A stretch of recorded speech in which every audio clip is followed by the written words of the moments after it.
Thank you for watching ECSO News, where facts matter. I'm Allison Morgan. And I'm Amber Southern. Let's take a look at our top trending stories. We need your help identifying two suspects. The two white males in this video stole a steel rear bumper. They drove a white Ford F-150 into a car lot in the 5700 block of North W Street on August 27th at 8:30 p.m. The suspects then backed the truck up to a different white Ford F-150 on the lot, using that truck to loosen the other F-150's bumper. We also need your help identifying this man. On August 24th, the suspect in this video, along with 3 or 4 other black males, broke into multiple cars in the Forgotten Creek subdivision. The black male pictured is wearing glasses, tan shorts, and appears to have a rough beard. If you have any information about these incidents, contact the ECSO at 436-9620 or Crime Stoppers at 433-STOP. Well, it's that time again where we bring you our most wanted here at the Escambia County Sheriff's Office, and joining us right now with Crime Stoppers is Melanie Peterson. Hey, thanks for having me. Yeah, thanks for coming on. Tell us who you brought today. Well, for this week, we've chosen 3 that have had outstanding warrants since the beginning of the year, so I felt like that was pretty important. We have Marquita Turner. She's been wanted since April 17th of this year. Dealing in stolen property, which is a second-degree felony, and her bond is $7,500. She originally had bought merchandise from one of our local rent-a-center type businesses, failed to return it, and then decided to pawn the items. So anytime you pawn something, it makes it an automatic second-degree felony, which I personally love those cases because they pretty much tell us who they are, so they get themselves convicted and found guilty by their thumbprint, because you always have to give a thumbprint and your driver's license when you pawn something. It's interesting when you pawn stuff here in Escambia County, you automatically go into a list, a registry. We already know who you are, and people can register their items. If there's, once they buy something, they can register it. We have a thing here at the Escambia County Sheriff's Office, you can register your goods. And so if they ever are pawned, you know. Exactly, and what people don't realize is when you pawned an item, whether it be a gun, jewelry, anything, the pawn shops report to us as well. So it's like, can't really get around that part. So I've never understood that. Well, she needs to come see us down here at the Escambia County Sheriff's Office. It's time to go ahead and get that taken care of, Marquita. And our second wanted fugitive is Adam Spicer. He has 2 active warrants that have been active since January 10th. Burglary of an unoccupied dwelling and grand theft with a bond of $7,500, and also dealing in stolen property and fraud. So again, he burglarized a home, took some items, went and pawned them. And again, that's like the craziest crime ever, because they pretty much say, okay, I definitely want to be caught. There you go. Here you go. Here's my name, my address. Here I am. Anything you need to know about me. And there are rewards for both of these. Oh, absolutely, absolutely. And I tell everybody that our minimum reward at Crime Stoppers is $150. If they provide a location, it really does go by the charge. So if it's a person that has multiple felonies, of course, it's going to increase that reward. But there's really no specific set amount, so you've really got potential to get quite a sizable reward. And your favorite motto? Crime doesn't pay, but we do. I love that. I said I was going to start stealing that from you on the show. Absolutely, because and that's the great thing about the program that I love so much, because I can kind of make a joke out of it. I mean, nobody wants to have criminal activity in their area, but hey, let's clean up the streets and get some money at the same time. You can't beat it. No. Get them out there. Hey, we were talking about the kiosk last time. Have you added the ones to Walmart now? Are we seeing that? Still waiting on Walmart to call me back. I know their marketing manager probably is very busy, but I'm still hoping, and if not, if I can't really get any good response out of them, we've got Walgreens. Walgreens is next on my list, and Target. So the kiosk we see in a lot of the government buildings right now, and it sits down in the lobby here at the Escambia County Sheriff's Office, and it flashes and rotates these pictures and what they're wanted for. So really in Escambia County, if you commit a crime, there's really nowhere to hide. nowhere to We're hide putting it you all. everywhere. Yeah, everywhere. And the great thing about them also is, you know, they give us updates on amber alerts and silver alerts. And so it really does keep the community informed. There's inclement weather coming. Of course, it gives weather updates as well. Cold cases, you know, missing persons. It's just really wonderful. I really love them. And thank goodness the sheriff's so supportive, because if it hadn't been for him, you know, we wouldn't have any. But he was on board from the moment I told him about them. They've really been a great tool when it comes to fighting crime. Yeah, absolutely. So it was pretty awesome when he goes, "Hey, you want some more?" And I was like, "Really?" Yeah. So yeah, it was great. But our final warrant for this week is one that's is by FHP, of course. They've been looking for Jennifer Fisher since February. DUI with property damage. That was a $15,000 bond, plus driving while license suspended. It's her third offense, which increased her bond to $210,000. So this is definitely, this was a bad accident as a result of that DUI. So I hope that anybody that knows where Jennifer is will please either call in or, you know, let's get her picked up, and because chances are she might still be driving around. And that number is 433-STOP? STOP, yeah, that's great. And if they don't want to call, they can text at 274-637 or crimes. Just put GCCS in the body of the message and just let me know where they're at. For Gulf Coast Crime Stoppers. Yep. Thank you so much for joining No us, Speak. problem. Thank you, Melanie. We'll see you back soon. And again, if you recognize any of these people that were highlighted on tonight's show, you can call Crime Stoppers at 433-STOP or the Escambia County Sheriff's Office, and that number is going to be 436-9620. Hurricane Hermine missed Escambia County, but we still got some of the effects of the storm. Take a look at this video shot by Lieutenant Forte on Pensacola Beach just before Hermine made landfall. The storm churning in the Gulf caused red flags to be flown here on our beaches. Hurricane season ends November 30th, so make sure you and your family have a hurricane plan. He's a 4-foot donut Superman. We're talking about 8-year-old Tyler Karach. Earlier this month, he came to the rescue of ECSO deputies. Tyler brought sweetness in the form of donuts and appreciation for our men and women in green. ECSO News was there to meet the little guy with a big heart. He showed up at the Escambia County Sheriff's Office's main building September 1st with a cape and one mission. I do not need a reason to thank a cop. Little Tyler wore donut glasses and brought in boxes upon boxes of donuts for our men and women in uniform. More than 400 sweet treats, one for each ECSO deputy. Tyler came up with the idea for the Great Donut Giveaway after meeting a few ECSO deputies at Gilley's gas station in Bratt. It was there earlier this summer that he bought them small packages of chocolate donuts with his own money. But he wanted to do something bigger. After that, when they were so excited about it and so thankful for it, he said, "Mom, I want to buy donuts for every cop in America." And I said, "Well, I'm not sure that that's practical, but we'll do whatever we can do, and we'll reach out to the ones around us right now and see how far we can take this." Tyler started by writing a letter to Krispy Kreme on 9th Avenue in Pensacola. He asked for a discount. Soon after, he learned 420 donuts would be donated. He jumped up and down and screamed and said, "Are we going in the morning? Are we going in the morning?" And I said, "No, not in the morning. In the afternoon, in the afternoon." And so we have been on a countdown for about a week now, counting down to this day. So they basically made his dreams come true to do what he wanted to do for the guys here. But greater than the dozens of donuts he carried with him was something sweeter: love and appreciation for Escambia County's finest. So you said you wanted to say a few words. Are those all the words you need to say? Well, all I have to say is you're the best cops because you keep us safe. Well, thank you very much, young man. Thank you. And it wasn't just the hundreds of donuts that amazed the sheriff. What I'm really impressed with What? is that you got all these hard deputies here to put those hats on. That's what I'm pretty impressed with. Yeah, I don't know how I did it. Speaking of supporting your local law enforcement, don't forget to come out this weekend and cheer on the ECSO in the Guns vs. Hoses charity softball game. The event begins at 9 a.m. Saturday at Blue Wahoo's Field. It's all for charity. All proceeds will go to the Keeping Abreast Foundation, a non-for-profit that helps local women get medical care, including mammograms. Admission is free and the event is open to the public.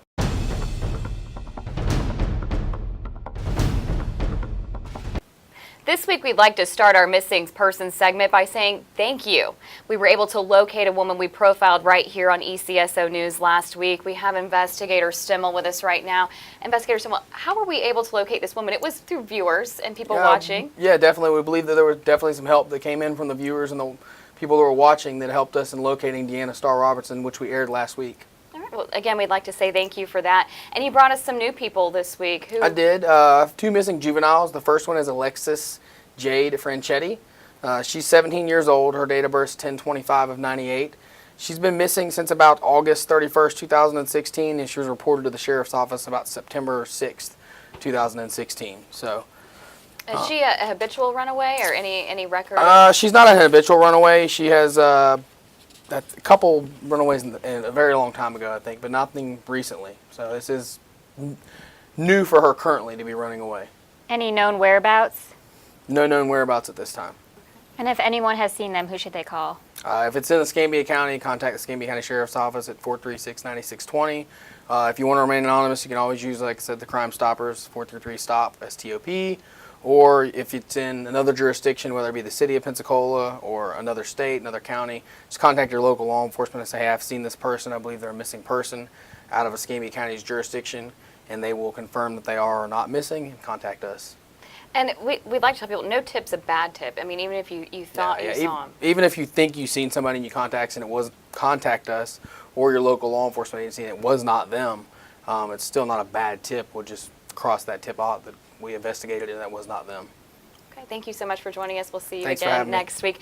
Again, if you recognize any of these juveniles, you're asked to contact Crime Stoppers, and that number is 433-STOP, or us here at the Escambia County Sheriff's Office at 436-9620. The show Cops Just Can't Get Enough of Escambia County. This is the second season ECSO deputies have been highlighted on the national television show. This season, 6 episodes featuring ECSO have been aired on Spike TV. In case you miss seeing your deputies in action, you can watch the full episodes at cops.com. 2 more episodes are scheduled to air on Spike TV Saturdays at 8 o'clock. To find out more about the future episodes, follow us on Facebook. If you live in the Chevalier area and want to volunteer your time to help clean up your neighborhood, listen up. Operation Clean Sweep will be in your area Thursday, September 22nd. We will be meeting at Holy Spirit Catholic Church on Gulf Beach Parkway at 8 a.m. ECSO deputies, members of the Navy, civilian volunteers, and the Mounted Posse are all involved. Warrants are served, trash is picked up, and traffic citations are issued. For more information, visit our website, escambiaso.com. Are you interested in learning how a neighborhood watch program works? Would you like to start a watch group in your neighborhood? Maybe you just want to learn how to keep your personal belongings and not be a target for criminals. Then a Neighborhood Watch Academy seminar is for you. Our next Neighborhood Watch Academy seminar is coming up on September 20th. That's a week from today. It's a one-evening seminar from 5 to 9 at the Sheriff's Office located at 1700 West Leonard Street. If you would like to attend, sign up at escambiaso.com or call David Craig at 436-9281. We have a new program here at the Escambia County Sheriff's Office called Inform a Parent. We have Lieutenant Simmons here with us to talk about that program. Can you tell us what the program actually is? Sure. This is our inaugural program. What we're doing is we have the school resource officers in the schools, and they inform the kids about things that are going on, bullying, sexting, cyberbullying. But the parents don't get that information. So this is a reach out to the parents and say, hey, these are what your kids are dealing with in the schools, and we want to let you guys know what's happening. And this is a one-night seminar, correct? It is. The first one's scheduled for the 19th of September. It's from 6 to 7 here at the Sheriff's Office. Okay. And something that people don't understand is inside the schools, we have a whole new array of social media and technology. And so when kids think that they're taking maybe innocent pictures, they're not so innocent and they're being sent out. So they don't understand the repercussions of this. Sure. The innocence of the picture is, I guess, it's up to the person who's viewing it. If it's questionable as into what it's showing, like a body part, let's say, that once it's passed around could become child pornography. So we do have a problem with that. As long as there's schools and there's cameras in the schools on these cell phones, people are going to take pictures. They're going to share them to their friends. Where it becomes a problem is, the subject matter of the photograph and where it gets passed. What are some of the important topics you're going to hit in this seminar? Well, of course, we'll do the cyber stalking, the bullying, and we'll do the sexting, which is, again, taking pictures of inappropriate content and passing it around. And how can you sign up for this? It's online at Escambia County Sheriff's Office website, and Inform a Parent. That's the name of the program. Okay. And it's obviously free and open to the public. Is there a set number of people that can sign up for this class? I think we limited it to 60, and I don't think we've even come close to that yet. We still have plenty of time, so they need to get online, please, and come join us. Now, what made you want to do a program like this? Is this is a problem in our schools that you're seeing that maybe parents should be educated on these issues a little more? Again, we reach out to the kids. You know, the officers are in the schools, and we inform the kids on what the statute says about the cyberbullying, the sexting, and so on. But the parents don't get that information. They think it's just, you know, an innocent picture being sent, and it's really far from that. And again, once it gets passed from more than one person, you have a strong possibility that it would become a child pornography case. And, you know, that's what it sounds like. It's very serious. And if any parents are thinking about going, but they may have a couple questions before they actually sign up for the program, who should they contact? They can contact the School Resource Officer Program. You can call myself. I'm at 436-9630 and ask to speak to me, and I'll be more than glad to answer any questions they have. And I think it's kind of interesting that maybe these kids think that they're juveniles and they're not going to get into any kind of trouble, or maybe it hasn't dawned on them that they are, you know, cyberbullying or sending pornography, but they can face legal repercussions for this. Absolutely they can. What we're seeing is a boyfriend and girlfriend are together Monday through Thursday, and Friday they break up. And maybe they're not happy with each other, and they say, I'm going to send this picture to embarrass this other person. Once that occurs, and it hits the internet, it's there forever, and now you're subject to criminal sanctions. And the plan is to do this program again, not just September 19th, right? That's correct. That's our first one. That's the first program we're going to start, and then we're going to do another one hopefully every quarter. Depending on the interest in this one, we might have to do it more often. But again, we're just trying to bring the parents into the loop. The kids are getting their information from the schools. Sometimes the parents don't get that, so we're just going to help them out a little bit. In hopes to inform a parent, by doing that, you're hoping it might stop some of these issues so they can sit down and talk to their own children about the problems. Absolutely. I think some of the parents do a great job of monitoring what their kids have on their cell phones or their computers. Again, if it's an innocent picture, I think the parent will know. I mean, they're intelligent to know it's an innocent picture. But where it crosses that line, that's when a parent needs to say, look, you know, this is far from appropriate, and take whatever steps they see necessary. After these pictures have been shared, you really can't get it back. It just seems like they're not thinking ahead. They're not thinking to the future. They're not thinking about what this can do to them as an adult, even having these charges put on them as a minor. Exactly. If you have a picture that that you'd be ashamed of, you're not proud of, remember that can come back and haunt you in a future relationship or a job interview for that matter, because it's out there. If they find your name and they find a picture attached to it, I mean, it's going to be hard to deny that that's you. What is some of the advice, if somebody can't make it to this program and they're watching this episode right now, that you're going to give to the parents to maybe sit down and talk to their children, or some of the things you might point out a little more? Do not share pictures over your cell phones, over the internet, that you would be ashamed to see 15, 20 years from now. Okay? That's the biggest thing that I would tell them. Parents, look at your kids' phones. Look at their traffic on their computers. Of course, you know about the predators that are out there. That's not what we're trying to inform the parent of. We're trying to keep the kid themselves out of trouble. So they think it's an innocent thing, boyfriend, girlfriend, the innocent young love, okay? That can get you in trouble, okay? Great advice. Yeah, thank you so much for joining us. I don't You're think welcome. we could preach that enough. Again, if you want more information on this program or how you can sign up, you can visit our website at escambiaso.com.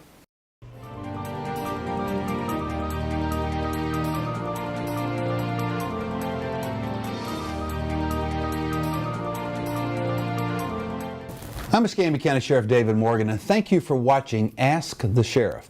This is your chance to ask me any questions you want answered about the ECSO. Our team hits the streets again, and here are some of the questions you asked.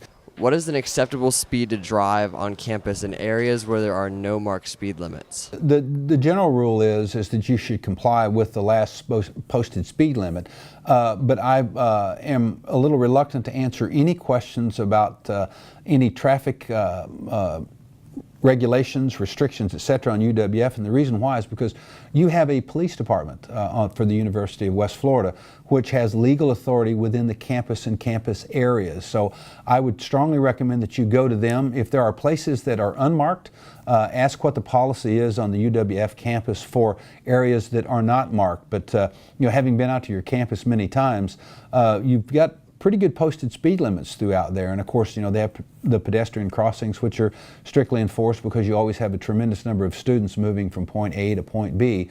But I would refer you to the Chief of Police office at the University of West Florida for any speed limits, restrictions, or the rules that you have on your campus when there is an area that is not marked or clearly marked by posted speed limit signs. The reason why I say to refer it to them is because there may be areas that they're unaware of that they need to actually post some speed limit signs. So, that's a safety issue and question as well as a law enforcement question, and it would be more appropriately answered by the University of West Florida's police department.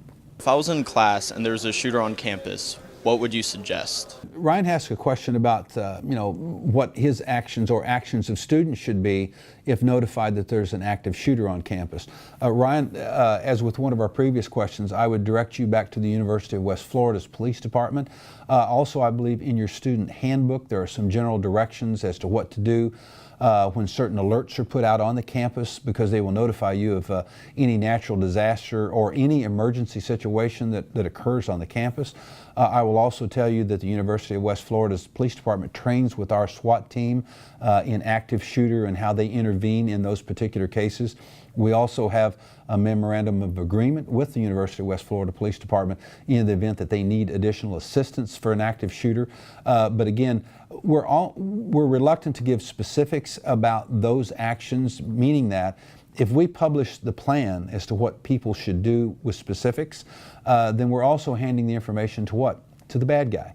So they know that if they, go and enact or engage in a shooting on the campus, they now know what the police department will do and what students will do, etc. But there are general parameters for students and what they ask that you do when you get the alert notification. And I know you've got a pretty sophisticated system out there, not only through an alarm, if you will, on the campus, but also through your cell phones you can be alerted. So again, I refer you back to the University Police Department and also your student handbook for those specific actions that you're to take on the campus of the University of West Florida. When is it considered lawful to break a car window if there's a kid or an animal in a car that's cut off and it's hot outside? Is it lawful, or how does that work? Jasmine asked about when it's appropriate to break the window of a car if there's an animal or a child in a locked vehicle. I will tell you, Jasmine, immediately. The reason being is the state statute does not allow for children and also for temperatures, that are also harmful to animals, obviously, to leave a child unattended in a vehicle. So therefore, an officer uses their discretion, and normally we get those tips, by the way, from citizens. They will walk by a vehicle and notice that a child or an animal is in a car unattended. Hopefully the windows are cracked, but again, the outside ambient temperature has a lot to do with the actions the officer will take. But it's unlawful to leave a child in a vehicle unattended. So I would suspect that in most instances, an officer will use their discretion and probably make immediate entry into any vehicle that they find that circumstance that you just described.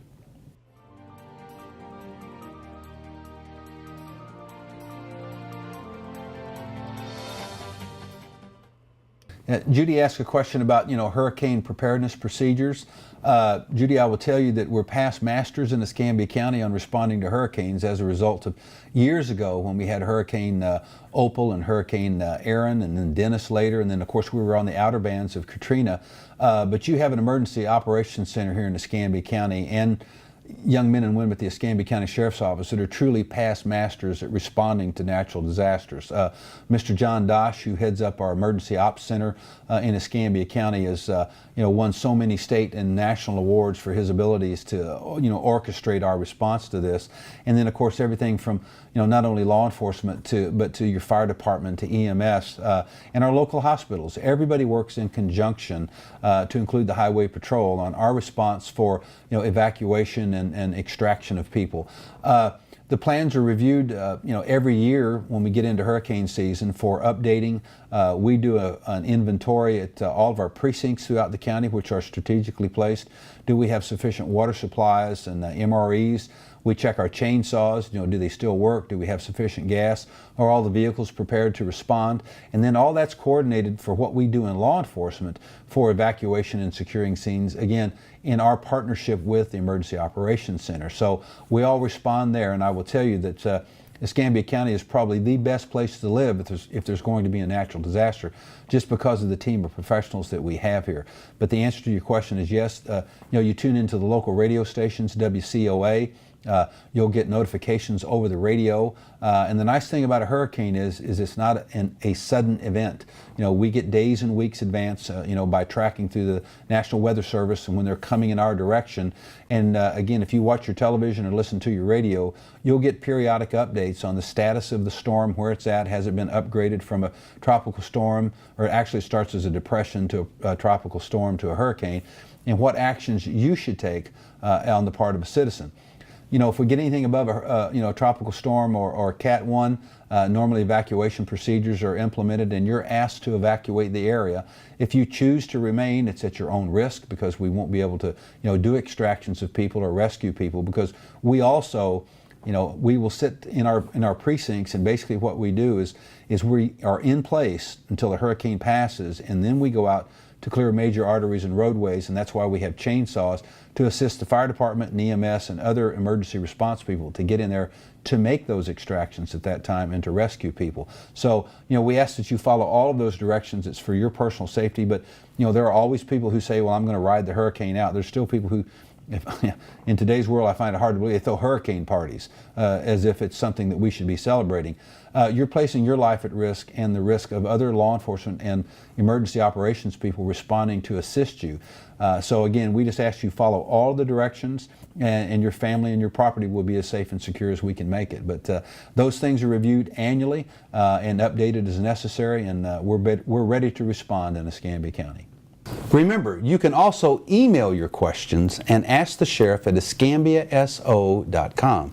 We'll be back next week right here on Blab TV, Tuesday night at 8 p.m.